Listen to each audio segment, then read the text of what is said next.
Шәһәребездә үткән фестивальнең зона этабында Шулкеми, Савлам, Радник, Сөспел, Чуваш коллективлары чыгышы жюри әгъзаларын аеруча тәэсир итте.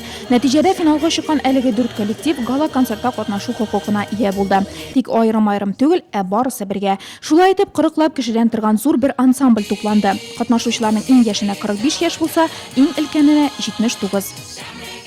Шульгеме существует 32 год. Безнең ансамбль 32 ел эшләп килә. Мин бирегә беренче көннән бирле йөрим. Хәзер менә Казанга барабыз, анда бару хокукына ия булдык. Шатланабыз, бераз дулкынланабыз да.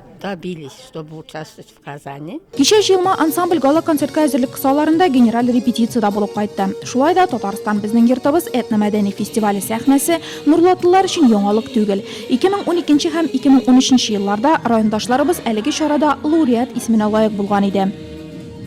Мы уже едем в 3-й раз выступать. Без фестивальгә 3нче тапкыр барабыз һәм быел да лауреат дипломын алуга исәп тотабыз. Әзерлек 2 атна бара. Кыска вакыт булса да тырышабыз. Коллективыбыз тату бердәм, бер дигән итеп чыгыш ясарбыз дип уйлыйм. Вроде бы наш коллектив сплоченный. Татарстан безнең йортыбыз фестивале республикада берничә ел үткәрелеп килә. Аның гала концерттан бүген 4 ноябрь Халыклар бердәмлеге көнендә уздыру да матур традициягә әйләнде.